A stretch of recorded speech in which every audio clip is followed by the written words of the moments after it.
Final point I want to make is around the persistence of growing inequality and the implications of that for our society.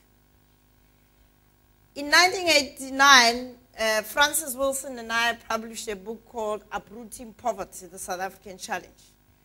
In it, we quoted Raymond Aron, who was talking about the danger of too great a degree of inequality and how it makes human community impossible. Well, we know we were very self-righteous then because we were talking to this horrible apartheid government that didn't care about black people. I mean, this is now 16 years into our democracy. Things are worse for a lot of people in places like the Eastern Cape and Limpopo, where I come from. So that inequality we were writing about is there and growing. And so we should not be surprised that there is so much instability and so much anger in the protests that we see. Another piece of, or another way of looking at it is, Amartya Sen in his book, Development as Freedom, talks about freedom's possibilities, that a good development approach which engages people allows them to participate in freedom's possibilities.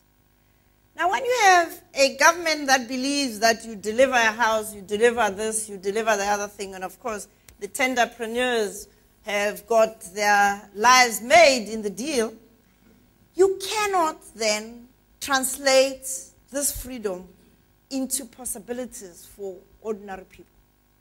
And this is what's happened to us. It's not that the government has not devoted money for development or for education.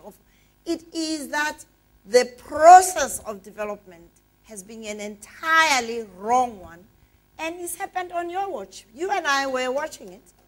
It's not as if it's the fault of the government. We were watching this. We were watching the RDP houses, which are worse than the 4-roomed mesh boxes that the apartheid government built. No one stands up and says, what is this? We just let it so happen because it's not affecting me, it's not affecting you, it's not affecting my son or your son. It is dangerous that we are allowing this to happen. It is also dangerous that when you look at the structure of compensation in our public service, it's shocking that an MP who may or may not have standard 2 can sit in parliament, sleep most of the time, and earn 700 plus perks.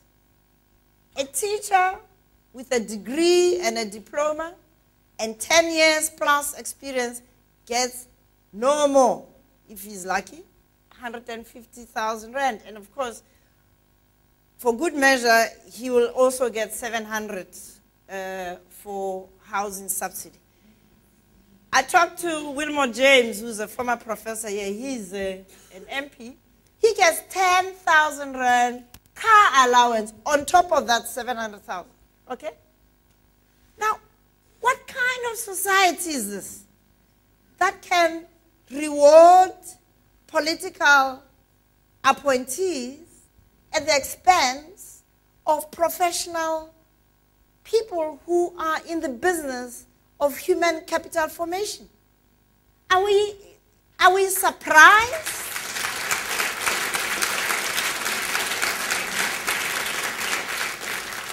Are we surprised that so many of those teachers and nurses are really tired? I won't use the G word. They are really exhausted and fed up. It's no excuse that they're fed up and anger should be turned against patients, but the fact of the matter is that this is what they confront every day.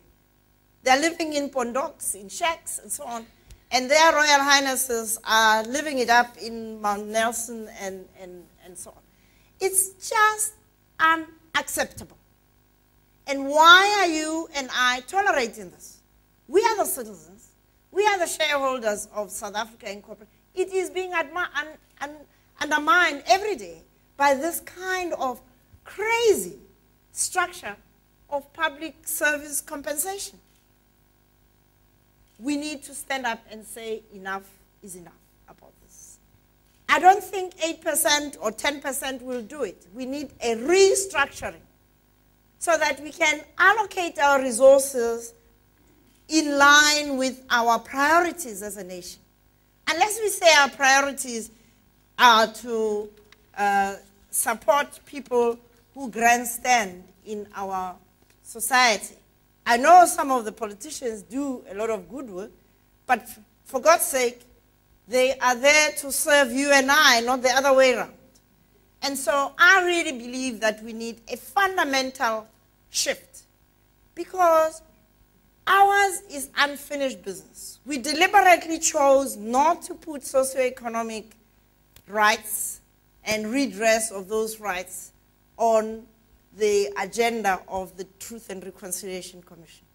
And that was done on the understanding that after it's all said and done, we will have a development process that will address those. And I think the government followed through with the Reconstruction and Development Program. The small problem is that it did not pay attention to the how, nor did it take the trouble to ask people who understood how development happens at the bottom level. And so we sit with money committed, used and abused, and problems that are growing. I really believe we need a complete change of gear in terms of how we develop and how we approach development in South Africa. I conclude by saying to all of you as my fellow alumni, we have a responsibility to lead. To those to whom much is given, much is required.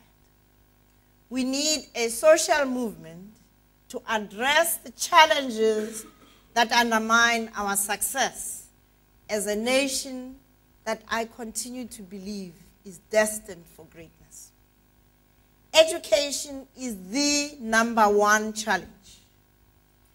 Fundamental change is required beyond band-aid approaches. We need more than philanthropy. We need coherent citizen action. We need to lead by example in all spheres of our engagement, in the home, in the community, in the workplace, and in general society. We can if we want to. We are running out of time. Greatness remains our destiny if we make the commitment to charge and chart a different future. Are you ready? Thank you.